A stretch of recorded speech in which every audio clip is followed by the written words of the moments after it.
Olá, sejam bem-vindos. Sou o professor Marcel Pisa e essa vai ser a nossa aula sobre o basquetebol.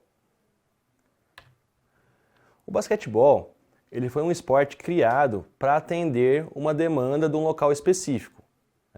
Lá na região de Springfield, nos Estados Unidos, os invernos eram muito rigorosos.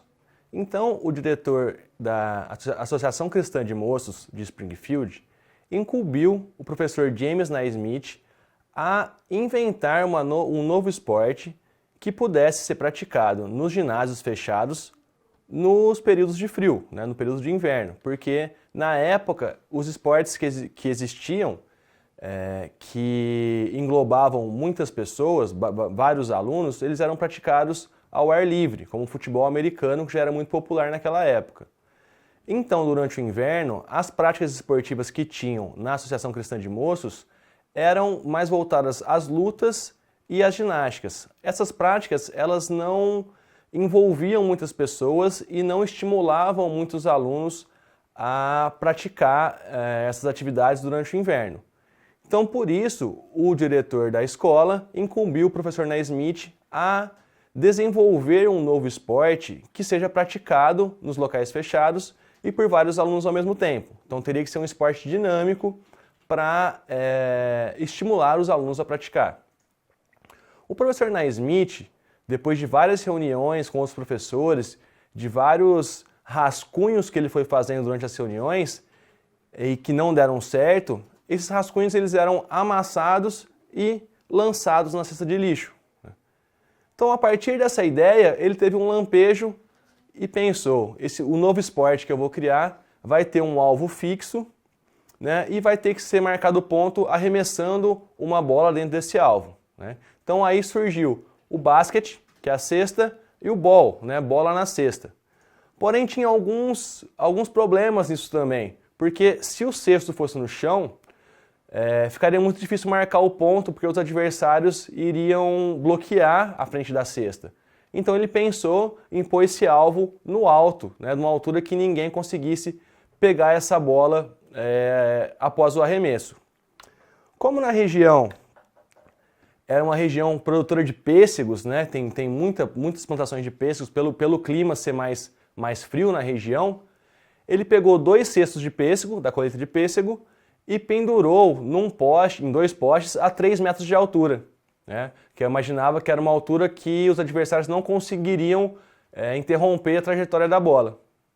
Então, com isso, criou-se a ideia do basquete. 2 cestos em cada extremidade, no alto, e onde o objetivo é acertar a bola dentro do cesto. De início, o professor Naismith ele escreveu 13 regras do basquete. Uma das exigências do diretor da ACM, da Associação Cristã de Moços, era que o esporte fosse menos violento do que o futebol americano, que tinha muito contato físico. Então, para poder incentivar mais pessoas a praticarem o esporte, ele teria que ter menos violência, menos contato físico. Então, o professor Naismith pensou algumas regras, e entre elas, não se poderia correr segurando a bola, como acontece no futebol americano, para não ter o contato, não ter a trombada, e nem poderia andar com essa bola. Então, teria que fazer mais passes para que todas as pessoas envolvidas pudessem participar e poder chegar a fazer a cesta, fazer o arremesso.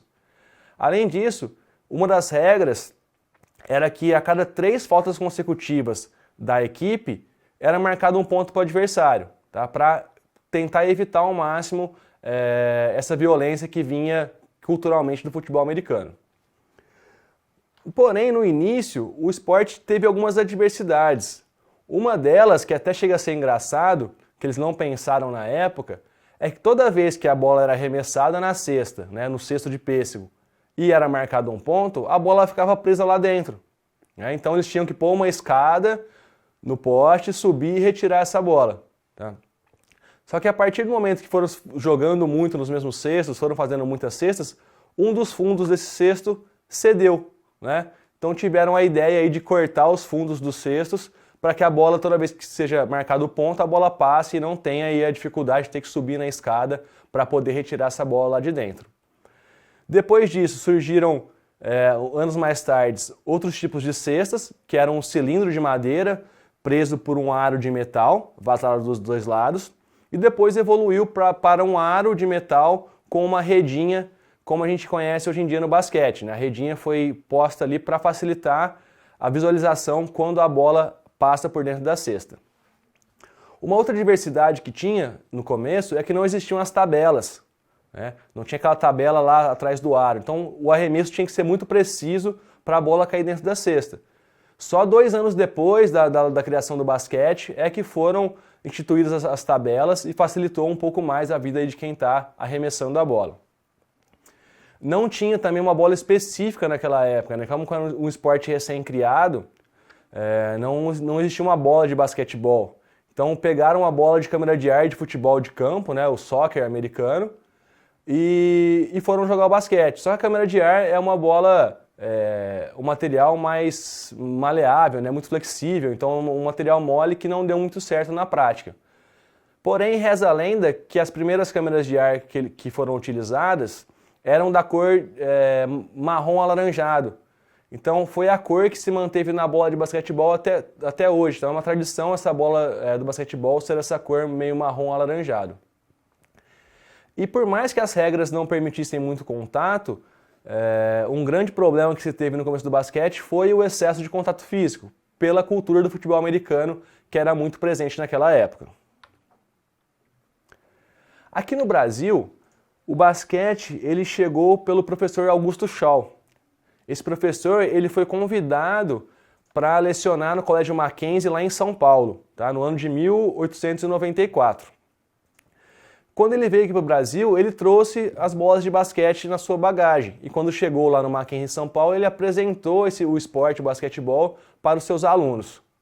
Porém, como no Brasil eles já praticavam o futebol, que foi recém-chegado ali com o Charles Miller, os homens tinham a sua visão, a sua prática esportiva voltada para o futebol. Então, as primeiras pessoas que praticaram o basquete no Brasil foram as mulheres. Então, o basquete teve muita aceitação pelas mulheres lá no Colégio Mackenzie, porque o futebol ficava exclusivamente para os homens e as mulheres viram no basquete uma forma aí de poder praticar um esporte. Mas o professor Augusto Shaw insistiu com o basquete lá no Mackenzie e 2 anos depois ele conseguiu montar uma equipe masculina de basquetebol do Colégio Mackenzie. Isso em São Paulo. No Rio de Janeiro, a gente tem o professor Henry Sims, que foi um grande difusor do basquetebol no Rio de Janeiro e, consequentemente, no Brasil também. Uma das grandes sacadas que o professor Henry Sims fez foi marcar um amistoso entre o Clube América que existia como clube de futebol, e um time do Chile. Tá? Só que o Clube América não tinha jogadores de basquete.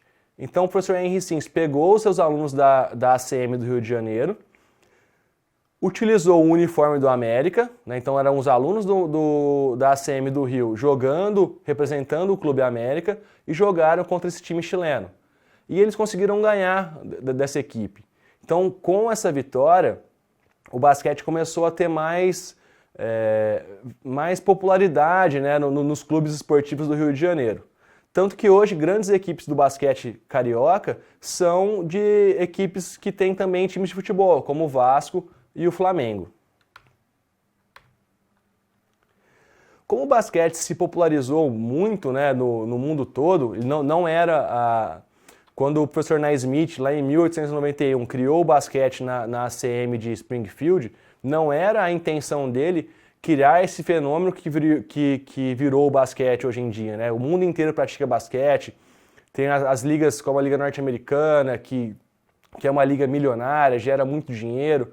Não era a intenção dele fazer isso, era apenas ter uma prática esportiva para ser praticada no inverno em ambientes fechados, né? Porém, o basquete cresceu muito e é muito popular em vários países, principalmente nos Estados Unidos. Então, disso surgiram várias adaptações do basquetebol. Uma delas é o streetball, né? Assim como o futebol é muito popular no Brasil e a gente tem adaptações de futebol de rua, futebol de golzinhos de rua, de chinelo, entre outras coisas, nos Estados Unidos também acontece isso. Então, criou-se o streetball lá nos Estados Unidos. A gente tem 2 histórias para a criação do streetball. Uma delas é aquele que foi criado lá na prisão de segurança máxima de Alcatraz, nos Estados Unidos. Por quê? Para evitar a aglomeração de presos, os guardas não permitiam que jogasse o basquete de 5 contra 5. Então eles permitiam no máximo até 3 contra 3. Tá? Então como 3 contra 3 numa quadra inteira seria muito cansativo, eles jogavam apenas numa tabela, né? Ou 1 contra 1 até 3 contra 3. E a outra história é que o streetball ele nasce nas periferias dos Estados Unidos, né? Nos bairros periféricos, o pessoal jogava o basquete em uma tabela só, por não ter quadra disponível, ou não ter quantidade de pessoas suficientes disponível, e adaptavam essa modalidade, né? Então, como não era nada competitivo, o streetball ele se tornou mais lúdico, né? Mais espetáculo. Então, muitas vezes os jogadores se preocupam muito mais em dar espetáculo, em fazer fintas, enterradas, em enganar o adversário do que propriamente fazer a cesta. Então criou-se uma característica do streetball ser um jogo mais de espetáculo, né? Um jogo mais não tanto competitivo. Só que do streetball nasceu o basquetebol 3x3, ou basquetebol 3 contra 3, que vai estrear nas Olimpíadas do Japão, as Olimpíadas de Tóquio, em 2021. Esse basquete 3 contra 3 virou, ele é regido pela FIBA, então ele virou um esporte oficial, tanto que vai estrear nas Olimpíadas, e ele é praticado em uma tabela apenas, em meia quadra, em 3 contra 3. Tá? Ele tem umas regras um pouco diferentes do basquete convencional. E a gente tem também o basquete em cadeira de rodas, que é um dos esportes mais populares das Paralimpíadas. Vou falar agora um pouquinho, pessoal, sobre os fundamentos técnicos. Tá? Então, o que são os fundamentos técnicos? São os gestos motores que permitem ao praticante praticar a modalidade com mais precisão e mais eficiência. Tá? Então são os movimentos que eu faço para manipular o objeto, que no caso é a bola, com maior precisão e maior eficiência. Tá? Esses fundamentos técnicos, eles não foram criados junto com o esporte. Eles são o resultado de várias modificações, de várias adaptações que foram feitas com o passar dos anos. Tá? Então eles fazem parte de uma cultura corporal de movimento relacionada ao esporte que foi se adaptando ao passar dos anos até chegar a um padrão, né, que é julgado mais eficiente para praticar a modalidade. Tá? Então a gente tem que ter em mente que o fundamento técnico ele é um padrão, mas ele não deve ser assumido como a única maneira de praticar aquela modalidade. Tá? Por exemplo, um arremesso do basquetebol ele é um movimento um pouco mais complexo, porque ele utiliza os dois braços, o corpo inteiro dando impulso e os braços trabalhando de maneira diferente. Tá? Tem um padrão correto de ser feito o movimento, mas se eu arremessar de uma maneira que não seja aquela dita o padrão correto e a bola cair dentro da cesta, foi ponto da mesma maneira. Então eu tenho que entender o fundamento técnico como um movimento que me dá mais eficiência, mas eu tenho que entender que para ser eficiente ele tem que funcionar. Né? Então, às vezes cada atleta pode ter um padrão de movimento diferente, mas todos podem ser eficientes na sua maneira. Tá? Então, para a gente não ficar pensando no fundamento técnico apenas naquele movimento perfeito, tem que ser repetido exaustivamente para chegar à perfeição. Tá? Além disso, como o basquete ele utiliza fundamentos técnicos, gestos motores que não são tão naturais ao nosso dia a dia, eu tenho que aprender a fazer esses movimentos. O meu atleta ele precisa de uma boa coordenação motora e um bom repertório motor, porque esses dois elementos aliados vão permitir que eu aprenda novos gestos com maior rapidez e que eu aprimore, né, que eu automatize esses movimentos com maior eficiência. No basquete, a gente tem 4 fundamentos básicos com bola, que é o drible, os passes, o arremesso e a bandeja. O drible, ele é o ato de impulsionar a bola contra o solo e essa bola voltar na minha mão. Né? Diferente do drible do futebol, que é passar pelo adversário. No basquete, o drible consiste no ato de lançar essa bola no chão e a bola voltar na minha mão. Tá? O drible no basquete permite que eu manipule a bola pela lateral dela. Então eu posso pegar na lateral e driblá-la no chão, jogá-la no chão e voltar. Tá? Não permite que eu drible com as duas mãos, nem que eu pare a bola e volte a driblar novamente. Mas a gente vai ver na parte de regras. Os dribles ainda podem ser feitos de várias maneiras, né? Os mais comuns, o drible em meia altura, drible em altura alta ou drible de proteção em altura baixa. Posso fazer drible por entre as pernas, drible pelas costas, drible com giro e as outras possibilidades que a habilidade do jogador permitir. Os passes, o passe, né, ele é o ato de lançar a bola até o meu companheiro de equipe. O passe, ele tem algumas maneiras também de ser feito. Pode ser feito um passe de peito, que é o mais comum, né? Eu pego a bola aqui na minha frente, vou lançar, girar minha mão ao contrário e terminar em extensão e com uma rotação do punho. O passe quicado, quando eu faço esse mesmo movimento e a bola quica no chão antes de chegar no meu companheiro. O passe sobre a cabeça, eu jogo essa bola por cima do meu adversário para chegar no meu companheiro. O passe de ombro, quando eu uso para lançamentos ou bolas mais longas, que é um passe que eu consigo imprimir mais força na bola. E os passes especiais, né, que vai depender também da habilidade e da capacidade do jogador em poder inventar, em poder solucionar uma situação fazendo um passe diferente, um passe pelas costas, um passe pela cabeça, para poder enganar o adversário. O arremesso é o ato de lançar a bola para a cesta, né? É o ato que eu utilizo para marcar o ponto. Como eu falei agora mesmo, se a bola entrar dentro da cesta, é ponto da mesma maneira, né? Porém, a gente tem uma mecânica associada a esse movimento que permite maior precisão, né? O braço do arremesso, né? Geralmente quem é destro utiliza o braço direito, quem é canhoto utiliza o braço esquerdo, né? Eu vou segurar essa bola na parte inferior e um pouco atrás dela, estando ela em cima da minha cabeça. Para eu conseguir fazer isso, eu tenho que fazer uma extensão de punho, né? Deixo o meu cotovelo, né, meu antebraço e meu braço no ângulo de 90 graus, meu braço alinhado ou um pouco acima da linha do meu ombro. Aqui eu faço meu braço de arremesso. O outro braço ele vai chegar para dar apoio a essa bola, para ajudar a dar direção, tá? Então eu não vou arremessar com as duas mãos ao mesmo tempo. A mão de apoio apenas apoia a bola e o braço de arremesso faz o movimento. Então eu faço uma extensão de cotovelo e termino com uma flexão de punho. Tá? Por que essa flexão? Para a bola sair girando ao contrário, né? Porque ao tocar na tabela, ela vai estar girando ao contrário, ela toca e tem um sentido de vir para baixo, mais próximo à direção do aro. Tá? A gente tem também a bandeja como fundamento básico, tá? Fundamento básico com bola. A bandeja é o único momento do jogo, o único momento da prática do basquete onde eu posso andar com a bola nas minhas mãos. Então quando eu estou próximo à região da tabela, eu posso dar 2 passos com a bola na minha mão e terminar numa bandeja ou numa enterrada, né, ou num arremesso. Didaticamente, a bandeja ela é dividida em bandeja direita, quando eu arremesso com a mão direita, e bandeja esquerda, quando eu finalizo com a mão esquerda.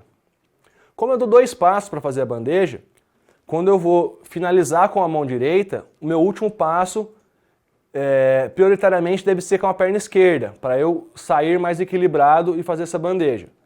Quando eu arremesso com a mão esquerda, prioritariamente o último passo é com a perna direita, para eu sair mais equilibrado para fazer essa bandeja. Nós temos também os fundamentos auxiliares, que também são 4. Esses fundamentos com bola, os básicos com bola e os auxiliares com bola. Um deles, o manejo com bola, ele não chega a ser um fundamento específico. Tá?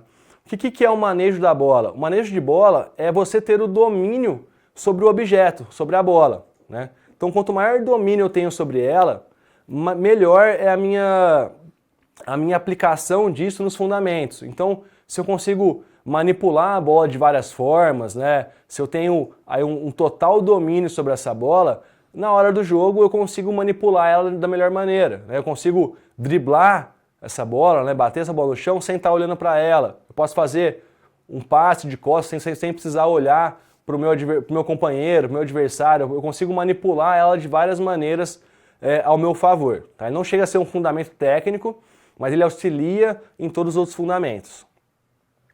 A gente tem as fintas, que são feitas para eu passar pelo meu adversário, pelo meu marcador. Então eu utilizo o drible e as variações dele para poder fintar o meu adversário, sair da marcação dele, poder fazer a cesta, poder fazer um passe para um colega que esteja melhor posicionado. Eu tenho o rebote, que é uma ação muito importante durante o jogo, porque o rebote ele é feito, ele é a recuperação da bola após um arremesso mal sucedido. Então, quando um arremesso ele não acerta o seu objetivo, que é fazer a cesta, ele vai voltar para a quadra, se ele acertar a tabela ou se ele acertar o aro. Então, o rebote consiste na recuperação dessa bola. Ele pode ser tanto defensivo quanto ofensivo. Se eu sou defensor e recupero a bola após um arremesso do meu adversário, eu peguei um rebote defensivo. Se eu sou atacante, se eu estou no ataque e recuperei essa bola após um arremesso mal sucedido do meu companheiro de equipe, eu peguei um rebote ofensivo. E por que ele é importante? Porque o rebote ele vai definir a posse de bola. Então, se eu estou defendendo e consigo recuperar um rebote, a equipe adversária não marcou o ponto e eu tenho a chance de poder ir para o ataque e marcar o meu ponto. Se eu estou no ataque e recuperei o rebote, a minha equipe não conseguiu marcar o ponto, mas eu tenho outra chance de atacar novamente e poder marcar o ponto. Então é uma ação muito importante durante o jogo. E a gente tem também o corta-luz. O que é o corta-luz? O corta-luz ele é um bloqueio feito por um colega meu, por um companheiro meu de equipe, né, no defensor que está me marcando. Por exemplo, eu estou aqui com a bola, tem um defensor me marcando. Um companheiro meu de equipe vai chegar a se posicionar ao lado desse meu marcador, impedindo que ele saia para um dos lados. E eu com a bola vou sair para esse lado que tá impedido. Então o meu companheiro de equipe fez uma barreira, fez um bloqueio para eu poder sair desse meu marcador. Tem alguns detalhes no corta-luz que devem ser observados. Tá? No momento do contato do meu companheiro de equipe com o meu marcador, ele não pode estar em movimento, ele tem que estar com os dois pés apoiados no chão, fixos no lugar. Por quê? Para não ter uma trombada dos dois. Eu não posso chegar e trombar no meu adversário. Então, se eu estiver parado, fixo no lugar, eu posso bloquear que o adversário venha para essa direção. Né? Eu não posso também empurrar o adversário, tá? Segurar ele, nem me deslocar fazendo essa barreira. Eu tenho que ficar parado, protegendo aqui esse espaço, para impedir que ele passe por aqui. Não posso também bloquear com os braços do lado. Tem que bloquear com o meu corpo paradinho aqui para ser um corta-luz válido. Senão é uma falta de ataque e a bola é posse de bola para o adversário. Vamos falar agora um pouquinho, pessoal, sobre os princípios táticos. Antes de a gente falar sobre as táticas em si de ataque e de defesa do basquetebol, a gente tem que lembrar que princípio tático se aplica a todas as ações que acontecem no jogo. Tá? Tática não é apenas a maneira que eu uso para atacar, quais posições que meus jogadores têm que exercer, quais as funções, qual o sistema de defesa que eu vou utilizar. Tá? Isso são sistemas táticos ou esquemas táticos. A tática em si, ela vai englobar todas as ações que acontecerem no jogo. Desde uma decisão que eu tome em fazer um passe ou em arremessar, até nas ações de marcação por zona ou marcação individual. Tá? Então a gente vai ter desde táticas individuais, táticas de grupo e táticas coletivas. Só que a gente tem alguns princípios que se enquadram em todos os esportes. E é muito importante a gente aprender isso, porque depois que a gente tem isso em mente, fica muito mais fácil a gente entender quais são os objetivos daquele esporte e o que eu preciso fazer para chegar no meu objetivo. Tá? Então, por exemplo, a gente tem os princípios táticos gerais, que eles dizem respeito às interações espaciais e interações numéricas. O que são isso, né? O que é isso? Os princípios gerais, eles querem dizer que eu devo sempre impedir a superioridade numérica do meu adversário. Eu devo evitar a igualdade numérica e devo buscar sempre a superioridade numérica. O que isso me diz, né? Eu tenho que sempre buscar situações onde eu esteja em maior número do que o meu adversário.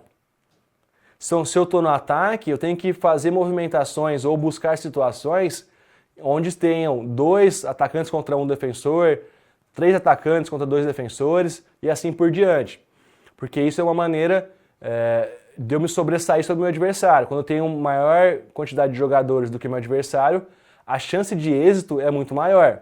Por isso que nos contra-ataques, geralmente, a maioria das vezes, marcam-se pontos nos contra-ataques, porque saem mais jogadores de ataque contra menos jogadores de defesa. Se eu estou na defesa, é a mesma coisa. Se eu tenho 4 defensores contra 3 atacantes, a chance da defesa ter êxito é maior. Então eu tenho sempre que buscar isso. Buscar a superioridade numérica e evitar a igualdade ou a inferioridade numérica. A gente tem também os princípios táticos operacionais, que eles estão relacionados às atitudes que eu tenho que ter para chegar no meu objetivo. Aqui vai estar dividido entre ataque e defesa. Então, atitudes simples que eu tenho que ter para conseguir chegar no meu objetivo se eu estou no ataque. A primeira delas é manter a posse de bola. É o que vai definir se uma equipe é atacante ou defensora, é a posse da bola. Então, se eu estou atacando e tenho a posse da bola, eu continuo sendo atacante. A partir do momento que eu perco essa bola, eu viro defensor e meu adversário vai virar atacante. Então, se eu estou atacando, é importante manter a posse da bola. Eu mantendo a posse da bola, eu tenho que progredir em direção ao alvo. Então, eu tenho que progredir em direção à cesta, para buscar a melhor condição de fazer o arremesso, de finalizar a jogada. Então, são princípios básicos que eu tenho que ter em mente, que eu tenho que conseguir passar também para meus atletas. Se eu estou na defesa, eu tenho os mesmos princípios, mas ao contrário. Tá? Então eu tenho que tentar recuperar a posse de bola. Tá? Eu estou defendendo, eu tenho que recuperar a posse de bola. Eu tenho que impedir a progressão do adversário no meu campo de defesa. Quanto mais longe eu deixar o adversário do meu alvo, que é a minha cesta, mais difícil vai ser dele marcar o ponto. Então eu tenho que impedir essa progressão do adversário no meu campo. E tenho que tentar impedir o arremesso. Né? Se o adversário não conseguir arremessar, ele não marca ponto. Então, antes de eu criar sistemas de jogo, de eu criar sistemas de defesa, eu tenho que entender quais são os princípios operacionais, os princípios básicos, para poder desenvolver esses sistemas depois.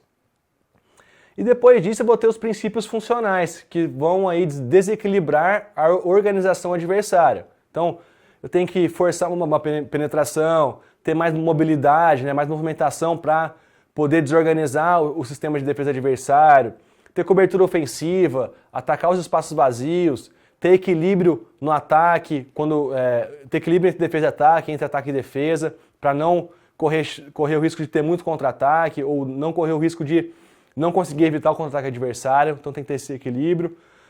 Concentração no ataque, contenção, entre outros aí, princípios que são muitos, eu trouxe só alguns aqui como exemplos.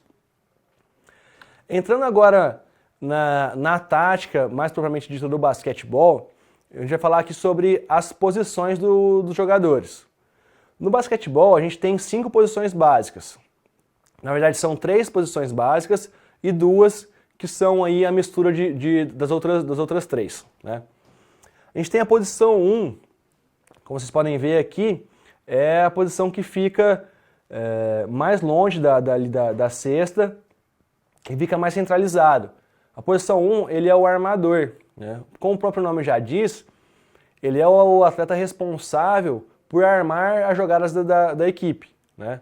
Então é um jogador que tem que ter uma boa visão de jogo, tem que ter um raciocínio rápido, tem que ter bastante habilidade com a bola, porque ele vai conduzir essa bola, ele vai ter que fazer passes mais elaborados para que a bola chegue no seu companheiro. E ele tem que também ter um bom arremesso de longe, tem que ter um bom arremesso de 3 pontos. Geralmente, os armadores são os jogadores mais baixos da equipe, para ser um jogador mais rápido e com maior agilidade. A gente tem um jogador de posição 3, que é o ala, que joga mais pela lateral da quadra. O ala, por característica, ele é um jogador de estatura média alta, que seja forte e seja rápido para puxar os contra-ataques, e seja forte para ajudar na defesa, e também que seja muito bom em arremessos de média e longa distância. A gente tem também o jogador da posição 5, que é o pivô. O pivô, ele joga ali próximo à tabela, né, próximo ao aro. Então naquela região, ele vai ser responsável pela briga pelo espaço ali, né, uma briga de espaço para poder receber essa bola em boas condições de fazer um arremesso curto, e vai ter que brigar muito pelo rebote ali também, que é uma região que quando o arremesso é mal sucedido, a bola geralmente fica naquela região. Então ele tem que ser um jogador alto e um jogador muito forte, porque ali é uma briga por espaço realmente. Então geralmente são os jogadores mais altos da equipe, são os pivôs, mais altos e mais fortes. Aí nós temos as 2 posições que são mesclas dessas 3 que eu falei. A gente tem um ala armador, que é o jogador da posição 2, que ele vai mesclar as características do armador e do ala. Então ele é um jogador que vai ajudar o armador a armar as jogadas da equipe, mas ele também é um jogador rápido, jogador forte, que tem um bom arremesso de média e longa distância. A gente tem também um jogador que é o ala pivô, que é a posição 4, que é a mistura do pivô com o ala. Então é um jogador que vai ter uma velocidade para puxar contra-ataque, vai ser um jogador alto e forte para brigar por rebote, mas é um jogador também que ele é bastante técnico nos arremessos de média e longa distância. Isso, pessoal, são apenas as 5 posições básicas, tá? Tem jogadores das mesmas funções com características diferentes, mas para a gente explicar didaticamente como seriam as posições, fica mais fácil de a gente dividir nessas 5 posições. Falando agora um pouquinho de sistema defensivo, a gente tem 6 sistemas que são mais ou menos os mais comuns no basquete.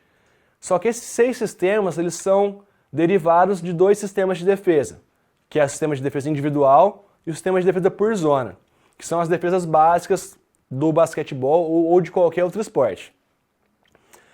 A defesa individual, como o próprio nome já diz, ela é aquela marcação individual, onde cada um é responsável por marcar um dentro de quadra. É a famosa defesa homem a homem, né? Cada um marca um em qualquer posição da quadra.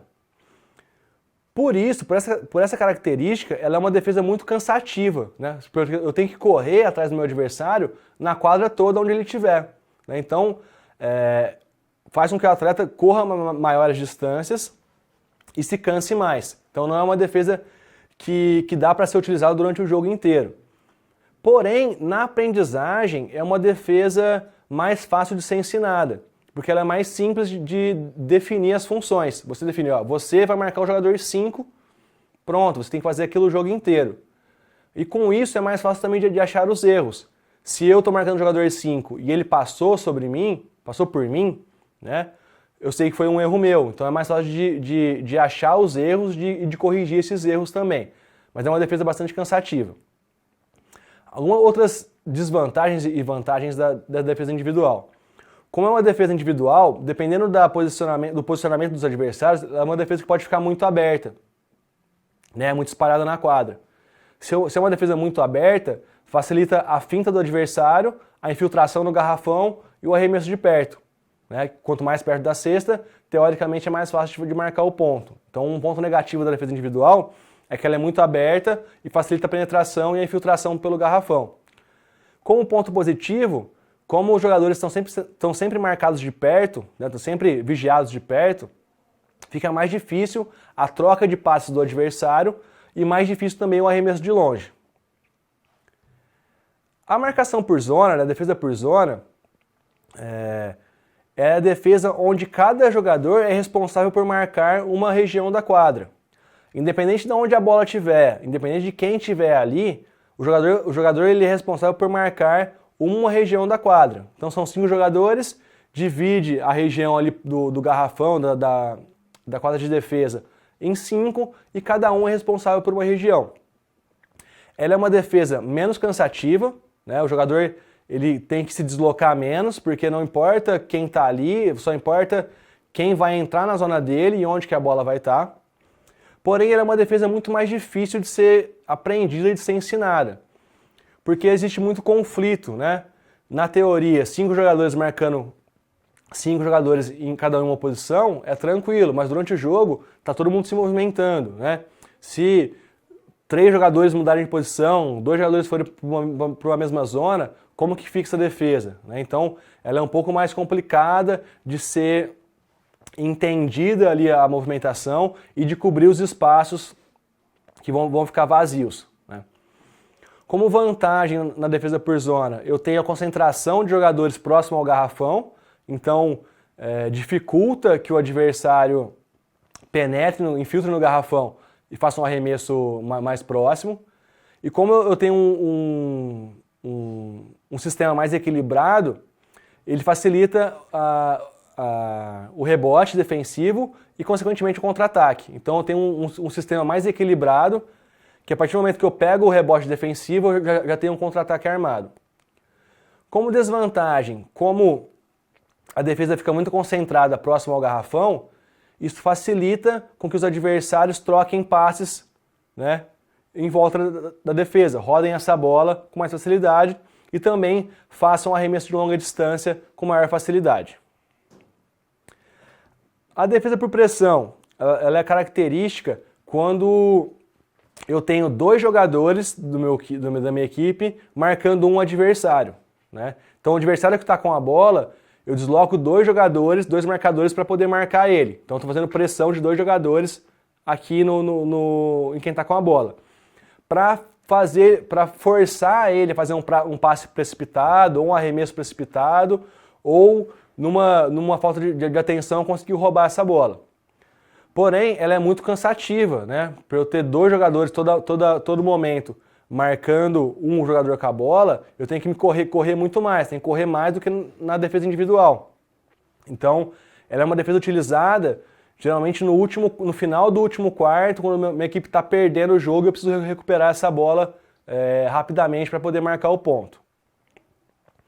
A defesa mista, ela é como o próprio nome já diz, ela é uma mistura da defesa individual e a defesa por zona. Alguns jogadores marcam por zona e alguns jogadores marcam individual.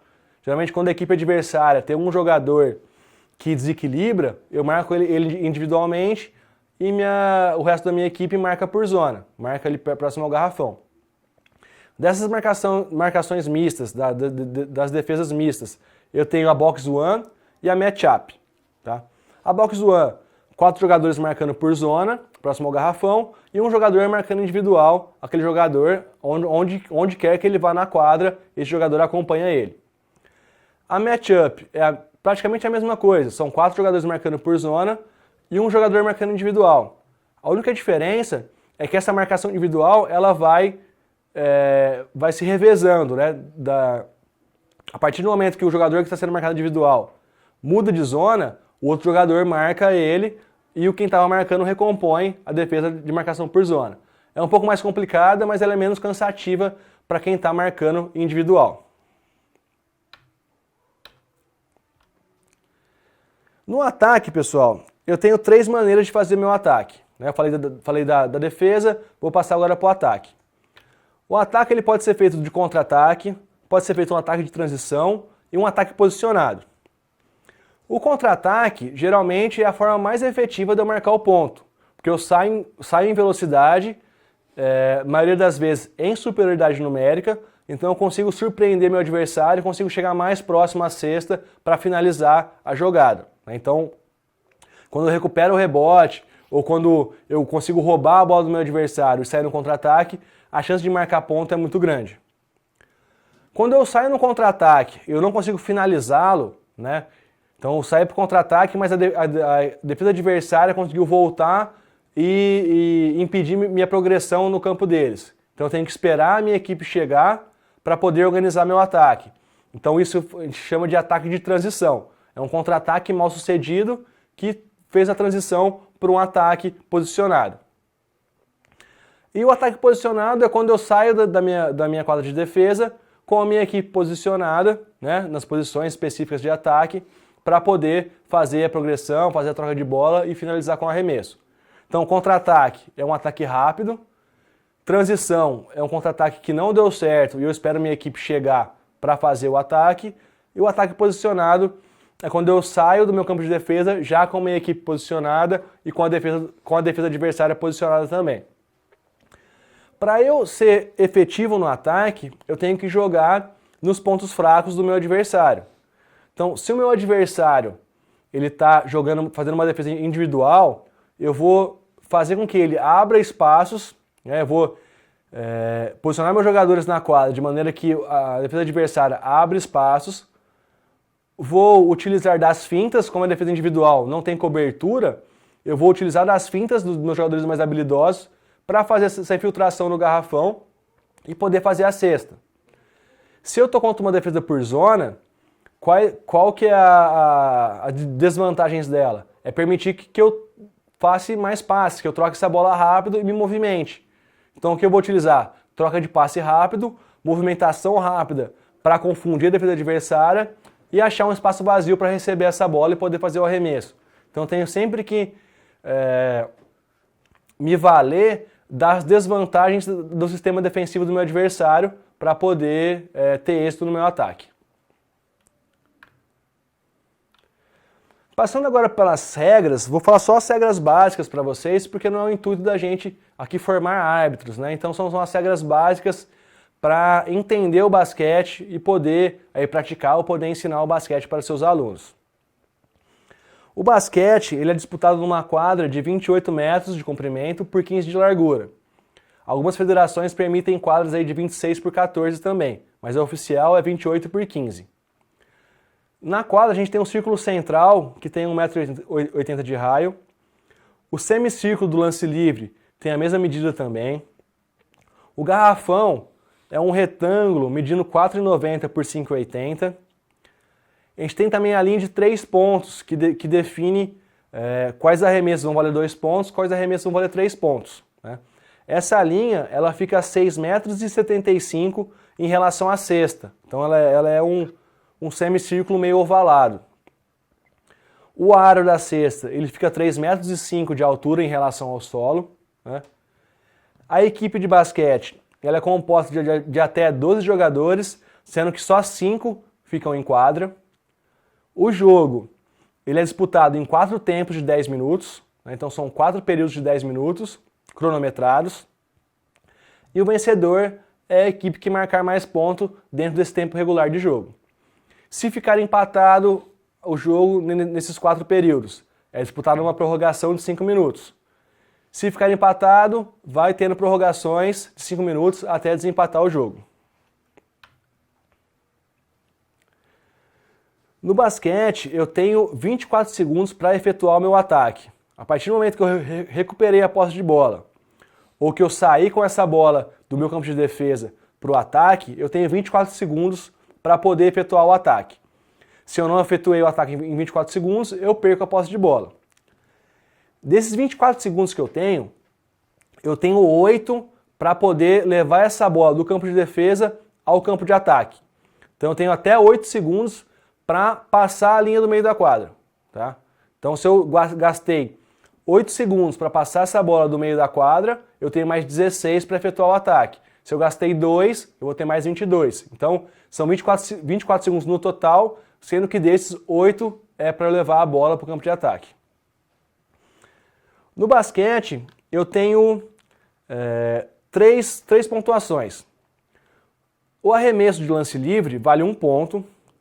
O arremesso dentro da área de 2 pontos vale 2 pontos. E o arremesso fora da linha de 3 pontos vale 3 pontos. Tá? As substituições do basquete são ilimitadas. Tá? Eu posso fazer quantas substituições eu quiser durante o jogo. porém elas devem ser feitas com a bola parada. Tá? A partir do momento que a bola parou, a bola é considerada bola morta, eu solicito a substituição para o mesário, ele sinaliza para o árbitro e permite a substituição. No basquete, como eu não posso andar com a bola, isso é uma penalidade, uma infração da regra, né? Entre elas, eu tenho a infração de duas saídas durante o drible. Se eu estou driblando a bola, eu não posso parar essa bola e driblar novamente. Se eu estou driblando a bola, eu tenho que parar essa bola e fazer um arremesso ou fazer um passe. Tá? Se eu estou driblando a bola, pus a mão por baixo dela e continuei driblando, entende-se que eu parei o drible, né, e driblei novamente, duas saídas. Se eu estou driblando, encostei as duas mãos na bola e continuei driblando, eu parei o drible e continuei driblando, então duas saídas. Se eu parei essa bola, estou com a bola na mão e dou mais de um passo com essa bola na mão, é uma andada, né? Eu andei com essa bola. No basquete eu posso pegar a bola nas mãos e ter um pé de apoio no chão e movimentar o meu outro pé, quantas vezes eu quiser. Mas se eu tirei o pé de apoio, eu dei um passo, né? Então eu andei com essa bola, é uma infração da regra também, posse de bola para o adversário. O basquete tem uma regra legal quanto às faltas, né? O atleta, se ele faz 5 faltas durante o jogo, ele é excluído do jogo, ele é desqualificado, tem que deixar a partida, tem que ser substituído automaticamente por outro, né? Essas faltas elas são somadas nos 4 quartos. Então se um atleta fez 3 faltas no primeiro quarto, uma falta no segundo quarto, uma falta no terceiro quarto, ele tem que sair do jogo, ele não volta mais para a partida. E a gente tem também a regra de 5 faltas coletivas. Essas 5 faltas coletivas, elas são somadas apenas no quarto que está sendo disputado. Então se a equipe marcou 5 faltas no primeiro quarto, a 6ª falta é lance livre, né? Para o segundo quarto, essas faltas são zeradas, começa novamente com a contagem, né? A partir da 5ª falta é lance livre. Fora isso, para ser lance livre, ela a falta que ocasiona um lance livre é aquela falta realizada no momento do arremesso, né? O jogador está em movimento de arremesso, recebe uma falta. Se o arremesso era para 2 pontos, 2 lances livres. Se o arremesso era para 3 pontos, 3 lances livres. Se o jogador está no ato de arremesso, de bandeja, recebe a falta e a bola cai, é cesta, é marcado os 2 pontos e eu tenho mais um lance livre de bônus.